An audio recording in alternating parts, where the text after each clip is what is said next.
Hello students, स्वागत है आपका हमारे यूट्यूब चैनल पढ़ाईगिरी में। आज हमारे the fundamental unit of life का सेकंड लेक्चर है। आज हम लोग पढ़ेंगे सेल्स के बेसिक कंपोनेंट्स के बारे में। लेकिन इसके बारे में पढ़ने से पहले मैंने लास्ट लेक्चर में आपको एक क्वेश्चन दिया था, पहले वो डिस्कस कर लेते हैं। Name the longest cell found in human body, यानी हमारे जो ह्यूमन बॉडी में सबसे लंबा सेल कौन सा है, तो इसका आंसर होगा नर्व सेल। तो हमारा जो नर्व सेल्स है उसका जो लेंथ है अप टू 1 मीटर तक हो सकता है, इसलिए हम लोग कहते हैं इसको लॉन्गेस्ट सेल। तो ये था हमारे लास्ट लेक्चर का क्वेश्चन। तो शुरू करते हैं हम लोग अब आज का lecture. Structure of cell. Cell generally composed of 3 basic components, यानी हमारे सेल में जो है बेसिक कंपोनेंट्स 3 होते हैं। पहला हो गया cell wall and cell membrane, दूसरा हो गया न्यूक्लियस और तीसरा हो गया साइटोप्लाज्म। तो पहले हम लोग शुरू करते हैं सेल मेम्ब्रेन के साथ। सेल मेम्ब्रेन, जिसको हम लोग प्लाज्मा मेम्ब्रेन भी कहते हैं। Cell membrane is the covering of the cell that separates the contents of the cell from its external environment. अगर ये आप सेल देख रहे हो तो जो आपको ये आउटर लाइनिंग दिख रही है ये है हमारा सेल मेम्ब्रेन। ये सेल मेम्ब्रेन क्या करता है कि जो इंटरनल कंटेंट्स हुए सेल को उसको सेपरेट करता है एक्सटर्नल एनवायरनमेंट से। It is a living part of this cell and is present in cells of plants, animals and microorganisms. Cell membrane जो है सेल्स के लिविंग पार्ट होते हैं। इनकेस अगर माना जाए कुछ डैमेज हो गया, फिर कुछ इंजरी हो गया जिसमें सेल मेम्ब्रेन डेड हो जाए, तो उस केस में क्या होता है कि जितने भी सेल के इंटरनल कंटेंट्स है वो सारे बाहर आ जाते हैं, इसकी वजह से सेल जो है वो डेड हो जाता है। ये जो हमारे सेल मेम्ब्रेन है वो प्रेजेंट होते हैं प्लांट सेल्स में भी, एनिमल सेल्स में भी, या फिर सेल्स ऑफ माइक्रो ऑर्गेनिजम्स में भी। तो अगर हम लोग एक ब्रॉड टर्म यूज़ करें तो हम लोग ये बोल सकते हैं जितने भी यूकैरियोटिक सेल्स हुए और प्रोकैरियोटिक सेल्स हुए सब में सेल मेम्ब्रेन प्रेजेंट होता है। It is very thin, delicate, flexible and selectively permeable membrane. तो ये जो सेल मेम्ब्रेन है काफ़ी पतला होता है और डेलिकेट होता है, फ्लेक्सिबल होता है, साथ ही साथ ये सेलेक्टिवली परमिएबल है, यानी सिर्फ ये कुछ सब्सटेंस को ही सेल के अंदर आने देता है या फिर कुछ सब्सटेंस को ही सेल के बाहर जाने देता है। It is compose of lipids and proteins. तो ये सेल मेम्ब्रेन में बना होता है लिपिड और प्रोटीन से। The flexibility of the cell membrane enables the cell to engulf in food and other materials from its external environment. Such a process is called as endocytosis. Amoeba acquires its food through such processes. हमारा जो cell membrane है वो काफ़ी flexible होता है, जिसकी वजह से ये जो ऐसे अमीबा जैसे ऑर्गेनिजम्स हो गए वो फूड इंगल्फ कर पाते हैं और इस प्रोसेस को कहते हैं हम लोग एंडोसाइटोसिस। अगर देखो अमीबा हमारा कुछ ऐसा दिखता है, अगर इसके पास फूड पार्टिकल्स हो तो होता क्या है कि ये अमीबा जो है वो क्या करता है, स्यूडोपोडिया बनाता है और सराउंड कर लेता है फूड पार्टिकल्स को, और फिर ये जो फूड पार्टिकल्स फिर ये इंगल्फ कर लेता है। ये एक्चुअली में स्यूडोपोडिया इसलिए बना पा रहा है क्योंकि हमारे सेल मेम्ब्रेन जो है वो फ्लेक्सिबल है। अगर हम सेल मेम्ब्रेन अगर रिजिड होते हैं तो ये स्यूडोपोडिया बन ही नहीं पाता। तो अल्टीमेटली ये था हमारा सेल मेम्ब्रेन। अब देखते हैं कि हमारे सेल मेम्ब्रेन के फंक्शंस क्या हैं। Function of cell membrane. As it is selectively permeable membrane, it allows the flow of limited substance in and out of the cell. क्योंकि जो सेल मेम्ब्रेन है हमारा सेलेक्टिवली परमेबल है, इसे कुछ सब्सटेंस को ही सेल के अंदर या सेल से बाहर जाने देता है। Substance can pass through the plasma membrane by 2 processes, diffusion and osmosis. तो हमारे प्लाज्मा मेम्ब्रेन से सब्सटेंस या तो सेल के अंदर फिर सेल से बाहर 2 प्रोसेस की वजह से आता है। एक हो गया डिफ्यूजन, दूसरा हो गया ऑस्मोसिस। अब एक एक करके दोनों का पढ़ते हैं हम लोग। Diffusion. It is the process of movement of substance from a region of high concentration to the region of low concentration until uniform concentration is finally achieved. And diffusion वो प्रोसेस है जिसमें कोई एक सब्सटेंस जिसका मान लो कोई एक जगह पे कंसनट्रेशन काफ़ी हाई है, उसका मूवमेंट होता है उस जगह पे जहाँ पे उस सब्सटेंस का कंसनट्रेशन काफ़ी लो है, और तब तक मूवमेंट होता है जब तक यूनिफॉर्म कंसनट्रेशन नहीं हो जाए। जैसे आप डायग्राम देख रहे होगा, कोई सब्सटेंस दिख रहा है, इसका कंसंट्रेशन यहाँ पे काफ़ी हाई है, वहीं अगर मैं यहाँ पर देखें तो इसका कंसंट्रेशन एक्चुअल में है ही नहीं है। तो ये सब्सटेंस यहाँ से पूरे इसमें तब तक मूव करेगा जब तक पूरा यूनिफॉर्म कंसंट्रेशन ना मेंटेन हो जाए। जैसे हम लोग कुछ टाइम बाद अगर देखें तो कुछ ऐसा मिलेगा जहाँ पे सॉल्यूट पार्टिकल्स जो है वो पूरा यूनिफॉर्मली डिस्ट्रीब्यूट हो गया है हमारे सॉल्यूशन में। तो ये डिफ्यूजन जो प्रोसेस है हमारे जो गैसेस एक्सचेंज होते हैं हमारे अल्वेलाई में बहुत इंपॉर्टेंस रखता है। ऐसे कि बताते हैं आपको, हमारे अल्वेलाई में जब ऑक्सीजन फिल हो जाता है तो होता क्या है कि इसके जो आसपास जो ब्लड स्ट्रीम होते हैं उस सब में ऑक्सीजन का कंसंट्रेशन काफ़ी कम होता है। तो होता क्या है कि हमारे अल्वेलाई से ब्लड में ऑक्सीजन डिफ्यूज़ कर जाता है। फिर जब यही ब्लड हमारे बॉडी की अलग अलग सेल्स में जाता है तो अगर वहाँ पे ऑक्सीजन का कंसंट्रेशन कम होता है तो हमारे ब्लड से ये हमारे सेल्स में वो डिफ्यूज़ कर जाता है। तो ये जो प्रोसेस है हमारे गैस एक्सचेंज में बहुत काम आता है। अगर शायद ये डिफ्यूजन प्रोसेस एग्जिस्ट नहीं करता तो हमारे बॉडी के डिफरेंट सेल्स तक कभी भी जो ये ऑक्सीजन है वो पहुंच ही नहीं पाता। तो ये था हमारा डिफ्यूजन। अब देखते हैं हम लोग ऑस्मोसिस के बारे में। Osmosis, it is a process of movement of water from its high concentration region to its low concentration region through semi permeable membrane। जैसा आपको डायग्राम दिख रहा है तो आपको जो रेड कलर का लाइन दिख रहा है ये है सेमी परमेबल मेम्ब्रेन। तो आपको ये जो ब्लू पार्टिकल्स दिख रहे हैं वो है हमारे वाटर मॉलिक्यूल्स, और जो ये ग्रीन कलर के स्ट्रक्चर्स दिख रहे हैं वो है सॉल्यूट पार्टिकल्स। तो ऑस्मोसिस में होता क्या है कि हमारा जिस साइड हमारा वाटर कंसंट्रेशन हाई होता है वहाँ से वाटर फ्लो कर जाता है उस एरियाज़ में जहाँ पे वाटर कंसंट्रेशन कम होता है। ऐसे कि आप देख रहे होंगे कि हमारे जो लेफ़्ट साइड जो स्ट्रक्चर्स दिख रहे हैं वहाँ पे हम लोग को वाटर कंसंट्रेशन काफ़ी हाई दिख रहा है, वहीं अगर हमारा जो राइट साइड में वाटर कंसंट्रेशन काफ़ी कम है। तो होता कुछ ये है कि वाटर जो मॉलिक्यूल्स है वो मूव कर जाएंगे हमारे लेफ़्ट साइड से राइट साइड तक, और तब तक मूव करेंगे जब तक दोनों साइड वाटर मॉलिक्यूल्स एक सेम लेवल के ना हो जाए। तो ये प्रोसेस होता है हमारा ऑस्मोसिस। अब देखते हैं कि कौन कौन से ऑर्गेनिजम्स में हम लोग को ऑस्मोसिस देखने को मिलता है। Unicellular fresh water organisms and most plant cells tend to gain water through osmosis.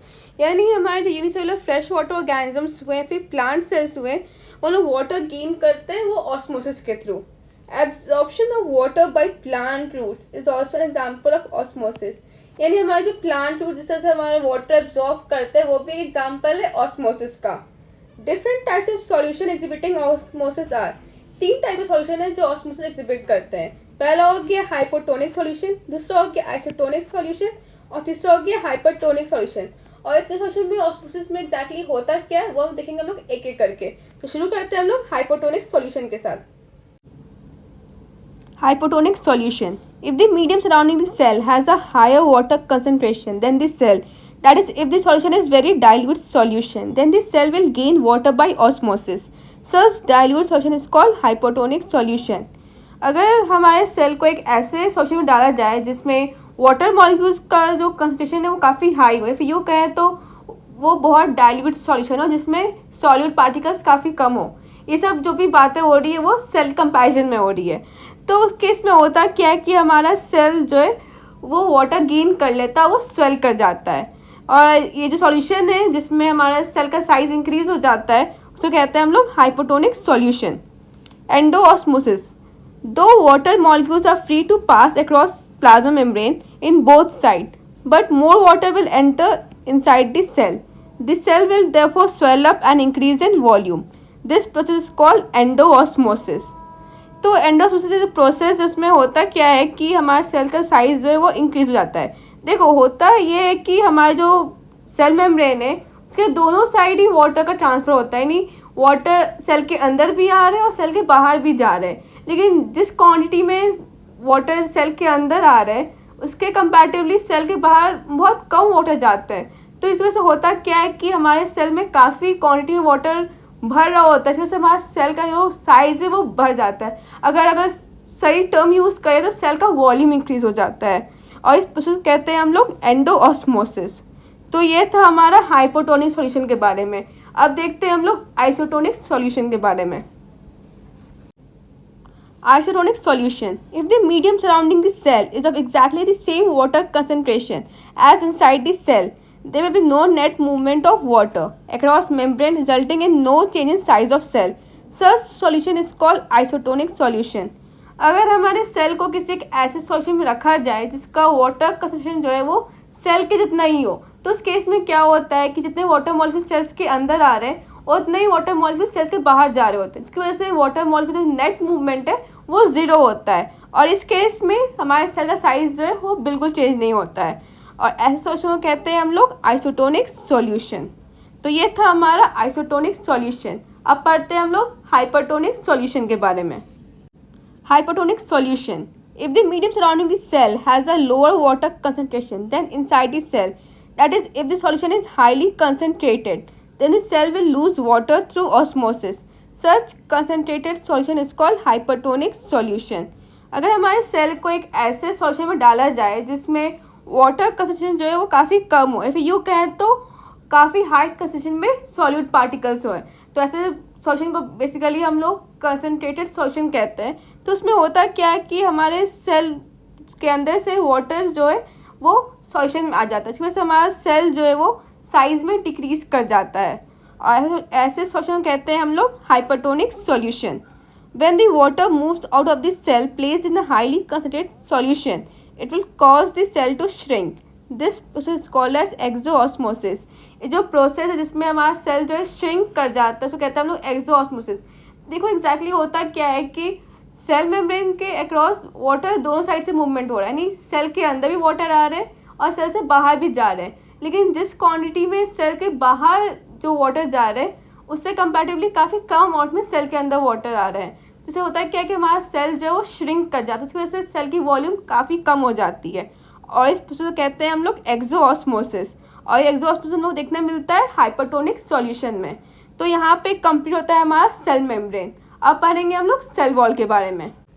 Cell wall is non living, thick and freely permeable covering made up of cellulose. तो ये जो सेल वॉल है हमारा वो नॉन लिविंग स्ट्रक्चर है, thick होता है और ये फ्रीली परमेबल है, यानी वो सारे सब्सटेंस को सेल में आने देता है और सेल से बाहर जाने देता है, यानी इसमें कोई लिमिटेशन नहीं है कि ये सब्सटेंस सेल के अंदर आ सकते हैं या फिर ये सब्सटेंस सेल के अंदर नहीं आ सकते, वो सारे सब्सटेंस को सेल के अंदर आराम से आने देता है। और ये सेल वॉल बना होता है सेलुलोज का। अगर आप ध्यान दोगे तो ये जो सेल वॉल है वो सेल मेम्ब्रेन को अपोजिट है। जहाँ हम लोगों ने पढ़ा था कि सेल मेम्ब्रेन लिविंग स्ट्रक्चर है, वही हमारा जो सेल वॉल है वो नॉन लिविंग स्ट्रक्चर है। सेल मेम्ब्रेन हमारा थिन था, वही हमारा सेल वॉल जो है वो थिक है। हमारा जो सेल मेम्ब्रेन था वो क्या था, सेलेक्टिवली परमिएबल, वही हमारा सेल वॉल क्या है, फ्रीली परमिएबल। हमारा सेल मेम्ब्रेन बना था लिपिड और प्रोटीन का, लेकिन हमारा जो सेल वॉल है वो बना हुआ है सेलुलोज का। It is present in eukaryotic plant cell and in prokaryotic cell, यानी जो हमारा सेल वॉल है वो प्रोकैरियोटिक सारे सेल प्रेजेंट होते हैं, जितने प्रोकैरियोट के सेल्स होते हैं सब में प्रेजेंट है। लेकिन अगर बात करें यूकैरियोट का तो उसमें सिर्फ प्लांट सेल प्रेजेंट होता है, एनिमल सेल्स में हमारे सेल वॉल वो एब्सेंट होते हैं। When a living plant cell loses water through osmosis, there is shrinkage or contraction of cell away from the cell wall. This phenomena is called as plasmolysis. देखो जब हम लोगों ने पढ़ा था अभी थोड़े पहले ही कि जब हम लोग डालते हैं सेल को हाइपरटोनिक सॉल्यूशन में, उस केस में सेल श्रिंक कर जाता है। ऐसे मान लो कि ये हमारा सेल वॉल है और ये हमारा सेल है, तो जिसको हम डालते हैं कोई हाइपरटोनिक सॉल्यूशन में तो होता क्या है कि सेल तो ये जो श्रिंक कर जाता है, लेकिन वो सेल वॉल जो वैसे का वैसे ही रहता है। तो इस प्रोसेस में क्या होता है कि हमारा जो सेल जो है वो हमारे सेल वॉल से वो दूर हो जाता है और फिर इसके जितना भी स्पेस है उसमें फिल हो जाता है हमारा हाइपरटोनिक सॉल्यूशन। ये जो प्रोसेस है जिसमें हमारा जो सेल है वो हमारे सेल वॉल से दूर हो जाता है, इसको कहते हैं हम लोग प्लाज्मोलाइसिस। एक्चुअली तो रीज़न ये है कि हमारा जो सेल वॉल का जो रिजिड स्ट्रक्चर है वो हमारा सेल में फ्लेक्सिबल है। सेल वॉल फ्लेक्सिबल होने की वजह से वो सेल के साथ ही वो श्रिंक हो गया, लेकिन जो सेल वॉल रिजिड होने की वजह से वो वैसा का वैसा ही रहा। तो ये था हमारा सेल वॉल। अब हम देखते हैं सेल वॉल का functions of cell wall. It determines the shape and rigidity to the plant cell. हमारा जो सेल वॉल है उसके जो प्रॉपर शेप और रिजिड स्ट्रक्चर जो एग्जिस्ट करता है वो होता है सेल वॉल की वजह से। It protects the plasma membrane. जैसे हम लोगों ने पढ़ा था कि जो प्लाज्मा मेम्ब्रेन है काफ़ी डेलिकेट स्ट्रक्चर है, तो ऑब्वियसली उसको कोई प्रोटेक्शन की ज़रूरत है और ये प्रोटेक्शन प्रोवाइड करता है cell wall. It helps in the transport of various substances in and out of the cell. जैसे कि हम लोगों ने पढ़ा था कि सेल वॉल जो है वो फ्रीली परमेबल स्ट्रक्चर है, इसी वजह से वो सारे सब्सटेंस को सेल के अंदर आने भी देता है और सेल से बाहर भी जाने देता है।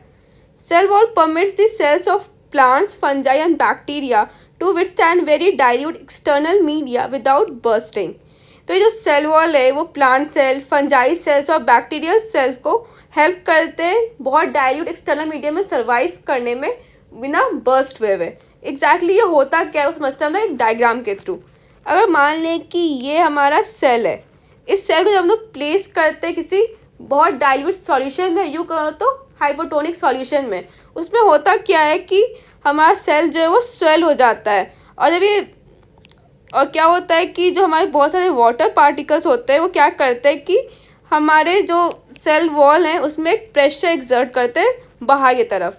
तो जब ये प्रेशर एक्सर्ट होता है सेल वॉल पर, तो सेल वॉल भी रिटर्न में एक प्रेशर एक्सर्ट करता है सेल कंटेंट पर, और ये जो दोनों प्रेशर है वो बैलेंस्ड होते हैं। इसकी वजह से हमारा जो सेल है वो बर्स्ट नहीं करता। इन केस अगर सेल वॉल नहीं होता तो बस ये बाहर की तरफ प्रेशर लग रहा होता है। ये बाहर प्रेशर कौन लगाता है? जितने भी पार्टिकल्स है सेल के वो लगाते हैं, यानी जो भी वाटर मॉलिक्यूल्स जो सेल में आए हैं वो, और जो पहले के सेल कंटेंट्स है वो, इसके अगर और फिर रिटर्न में कोई प्रेशर लग नहीं रहा होता तो उस केस में क्या होता कि हमारे सेल बर्स्ट हो जाते हैं। लेकिन क्योंकि सेल वॉल प्रेजेंट है तो सेल वॉल भी अंदर की तरफ एक प्रेशर लगा रहा है और वो इक्वल प्रेशर लगा रहा है जितना सेल की तरफ प्रेशर लग रहा है। तो ये प्रेशर बैलेंस होने की वजह से हमारा सेल जो है वो बर्स्ट नहीं करता है। तो ये था हमारा सेल वॉल। अब पढ़ेंगे लोग न्यूक्लियस के बारे में। Nucleus is dense and spherical organelle. ये जो न्यूक्लियस है वो डेंस और स्फेरिकल स्ट्रक्चर है।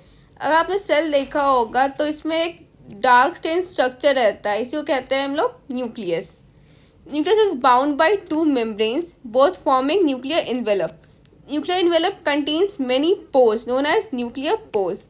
ये न्यूक्लियस है वो दो मेम्ब्रेन से बाउंड होता है, एक आउटर मेम्ब्रेन और एक होता है इनर मेम्ब्रेन, और दोनों मिलकर बनाता है न्यूक्लियर एनवेलप। और ये न्यूक्लियर एनवेलप में बहुत सारे पोर्स होते हैं, इसको कहते हैं हम लोग nuclear pores. The fluid which is present inside the nucleus is called nucleoplasm.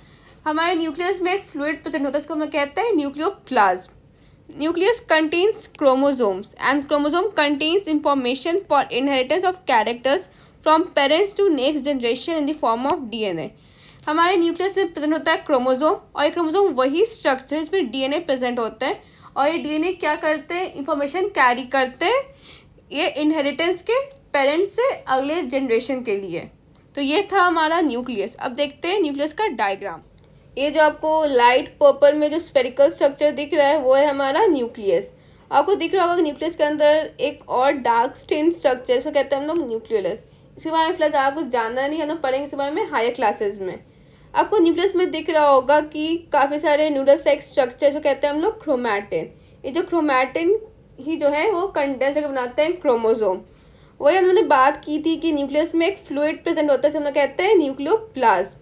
और हम लोगों ने एक और चीज़ डिस्कस किया था कि न्यूक्लियर जो है हमारा वो दो मेम्ब्रेन से बाउंड है जो मिलकर बनाता है न्यूक्लियर एनवेलप। तो ये जो दिख रहा है आपको ये है न्यूक्लियर एनवेलप। और हम लोगों ने एक और चीज़ बात की थी कि न्यूक्लियर एनवेलप में काफ़ी सारे पोर्स हैं, जिसे हम कहते हैं न्यूक्लियर पोर। तो ये आपको दिख रहा है, ये रहा न्यूक्लियर पोर।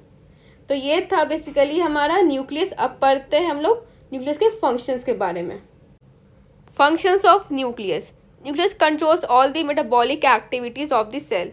यानी हमारे सेल के जितने भी मेटाबॉलिक एक्टिविटीज इसको कंट्रोल करता है nucleus. It regulates the cell cycle. ये जो सेल डिवीजन होता है उसको भी रेगुलेट करता है nucleus. Nucleus is the store house of genes. It is concern with the transmission of hereditary traits from parents to offspring. जैसे कि उन्होंने डिस्कस किया था कि न्यूक्लियस में प्रेजेंट होता है क्रोमोसोम, और ये जो क्रोमोसोम है उसी में काफ़ी सारे जीन्स प्रेजेंट होते हैं। तो ये जो जीन्स है इसी में कैरेक्टर्स प्रेजेंट होते हैं जो ट्रांसमिट होते हैं पेरेंट्स से ऑफस्प्रिंग में। तो हम लोग कह सकते हैं कि अल्टीमेटली न्यूक्लियस रिस्पॉन्सिबल है ये हेरिडिटरी ट्रेट्स के ट्रांसमिशन के लिए पेरेंट्स से ऑफस्प्रिंग में। तो ये था हमारे न्यूक्लियस का फंक्शंस। अब हम लोग पढ़ते हैं क्रोमोसोम के बारे में। Chromosome the nucleus contains chromosome which are visible as rod shape structures only when the cell is about to divide. ये जो क्रोमोसोम्स है वो प्रेजेंट है न्यूक्लियस में, और इसका जो स्ट्रक्चर है वो रॉड शेप स्ट्रक्चर्स है। और ये जो क्रोमोसोम है वो सब बस दिखते हैं कब? जब हमारा सेल डिवाइड होने वाला होता है। नॉर्मली क्रोमैटिन एग्जिस्ट करता है, लेकिन वही जब सेल डिवाइड होने वाला होता है तो यही क्रोमैटिन जो है वो कंडेंस होकर बना देते हैं chromosome. Chromosome contains information for inheritance of characters from parents to next generation in the form of DNA molecules। तो ये जो क्रोमोसोम है उसमें काफ़ी सारे इंफॉर्मेशन स्टोर्ड होते हैं जो रिस्पॉन्सिबल होते हैं कैरेक्टर के इनहेरिटेंस के लिए फ्रॉम पेरेंट्स टू ऑफस्प्रिंग। और ये जितने भी इंफॉर्मेशन है वो स्टोर्ड होते हैं डीएनए मॉलिक्यूल्स के फॉर्म में। ये जो डीएनए उसका फुल फॉर्म होता है deoxyribonucleic acid. Chromosomes are composed of DNA and protein. यानी जो क्रोमोसोम है वो बना ही होता है डीएनए से और प्रोटीन मिलके। DNA molecule contain the information necessary for constructing and organizing cells. जो डीएनए मॉलिक्यूल्स जो होते हैं उसमें काफ़ी सारे इंफॉर्मेशन होते हैं जो रिस्पॉन्सिबल होते हैं किसी भी सेल को बनने के लिए या फिर सेल को ऑर्गेनाइज करने के लिए। Functional segments of DNA are called genes. तो जो डीएनए के जो फंक्शनल सेगमेंट्स हैं उन्हें जीन्स कहते हैं। एक्चुअली बहुत लोग कंफ्यूज होते हैं कि क्रोमोसोम में जीन्स प्रेजेंट है या फिर डीएनए प्रेजेंट है। तो देखो अगर कोई ऐसे पूछे तो क्रोमोसोम में बेसिकली जीन्स भी और डीएनए भी, क्योंकि फैक्ट ये है कि क्रोमोसोम्स बना हुआ है डीएनए से और जो डीएनए का जो फंक्शनल सेगमेंट है उसे हम लोग जीन्स कहते हैं। तो ये था हमारा क्रोमोसोम। अब हम पढ़ते हैं क्रोमैटिन के बारे में। In a cell which is not dividing, this DNA is present as a part of chromatin material. देखो डीएनए तो हमारे क्रोमैटिन मटेरियल में प्रेजेंट होता है, बस फ़र्क इतना है कि जब हमारा सेल डिवाइड होने वाला होता है उस टाइम वो क्रोमोसोम में प्रेजेंट होता है, वहीं जब हमारा सेल डिवाइड नहीं हो रहा होता है तो वो क्रोमैटिन में प्रेजेंट होता है। जो क्रोमैटिन है वो थ्रेड लाइक स्ट्रक्चर्स है। एक्चुअली में अगर सिंपल वर्ड से बोले तो नूडल्स की तरह दिखता है। वही हमारा जो क्रोमोसोम है वो रॉड शेप स्ट्रक्चर है। जब हमारा सेल डिवाइड होने वाला होता है तो ये क्रोमैटिन ही है जो कंडेंस होकर बनाता है क्रोमोसोम। एक्चुअली देखो होता क्या है कि जो क्रोमैटिन है ना काफ़ी सारे स्ट्रक्चर्स में पहले कन्वर्ट होता है, फिर अल्टीमेटली बनाता है क्रोमोसोम। लेकिन बीच में काफ़ी सारे जो स्ट्रक्चर्स आते हैं उसके बारे में हम लोग को जानना नहीं है, वो हम लोग पढ़ेंगे हाई क्लासेस में। फिलहाल हम लोग को इतना ही याद रखना है कि जो क्रोमैटिन है वो कंडेंस होकर बनाता है हमारा क्रोमोसोम। तो ये था हमारा क्रोमोसोम, यहीं पे ख़त्म होता है। अब हम लोग पढ़ते हैं साइटोप्लाज्म के बारे में। Cytoplasm, it is a jelly like viscous colourless semi fluid substance that occurs between the plasma membrane and nuclear membrane। ये जो साइटोप्लाज्म में प्रेजेंट होता है ये हमारे प्लाज्मा मेम्ब्रेन हो गए और फिर ये हो गए हमारे न्यूक्लियर मेम्ब्रेन के बीच में। तो बेसिकली जो साइटोप्लाज्म में वो एक जेली लाइक स्ट्रक्चर है, वो विस्कियस है और फिर कलरलेस सेमी फ्लूइड सब्सटेंस है। अब जो डायग्राम दिख रहा है उसमें जितना भी आपको येलो स्ट्रक्चर दिख रहा है ना, आपको बेसिकली डायग्राम में येलो, ऐसे तो वो कलरलेस होता है, तो येलो जो है जो भी दिख रहा है वो साइटोप्लाज्म है। It contains a variety of cell organelles and other insoluble waste products and storage products like starch, glycogen, lipid, etc। तो हमारे साइटोप्लाज्म में ही बहुत सारे सेल ऑर्गेनेल्स प्रेजेंट होते हैं, साथ ही साथ बहुत सारे इनसॉल्युबल वेस्ट प्रोडक्ट्स भी होते हैं और कुछ कुछ स्टोरेज प्रोडक्ट्स जैसे स्टार्च हो गया, ग्लाइकोजन हो गया, लिपिड हो गया, वो सभी प्रेजेंट होते हैं। तो ये था बेसिकली हमारा साइटोप्लाज्म। अब हम लोग देखते हैं साइटोप्लाज्म का function. Functions of cytoplasm. Cytoplasm acts as a store of vital chemicals like amino acids, proteins, sugars, vitamins, etc। तो बेसिकली जो साइटोप्लाज्म एक स्टोरेज हाउस है काफ़ी सारे इंपॉर्टेंट केमिकल्स जैसे अमाइनो एसिड्स हो गए, प्रोटीन्स हो गए, शुगर्स हो गए और विटामिन्स हो गए। इसके अलावा और भी है लेकिन ये सारे जो इंपॉर्टेंट है ये सब आपको ध्यान रखने चाहिए। It is a site of certain metabolic reactions like glycolysis, synthesis of fatty acid and nucleotides. तो बेसिकली जो साइटोप्लाज्म में एक ऐसा साइट है जहाँ पे काफ़ी सारे मेटाबॉलिक रिएक्शंस हो रहे होते हैं, जैसे ग्लाइकोलिसिस हो गया या फिर हमारे फैटी एसिड का सिंथेसिस हो गया या फिर न्यूक्लियोटाइड का सिंथेसिस हो गया। ये जो सारे जो भी रिएक्शंस है वो हमारे साइटोप्लाज्म में ही होते हैं। लेकिन एक बहुत इंपॉर्टेंट बात है जो आपको ध्यान रखनी चाहिए कि जितने भी मेटाबॉलिक रिएक्शंस होते हैं उन सबको कंट्रोल करता है हमारा न्यूक्लियस। तो यहीं पे कंप्लीट होता है हमारा साइटोप्लाज्म। साथ साथ हमारा लेक्चर भी आज यहीं पे कंप्लीट होता है। अगर कोई भी डाउट्स हो आपको तो आप कांटेक्ट कर सकते हैं हमारे टेलीग्राम चैनल पे पढ़ाईगिरी, जिसका लिंक हमारे डिस्क्रिप्शन में भी दिया हुआ है। और तब तक के लिए हमारे चैनल को लाइक करें, शेयर करें, सब्सक्राइब करें। Thank you.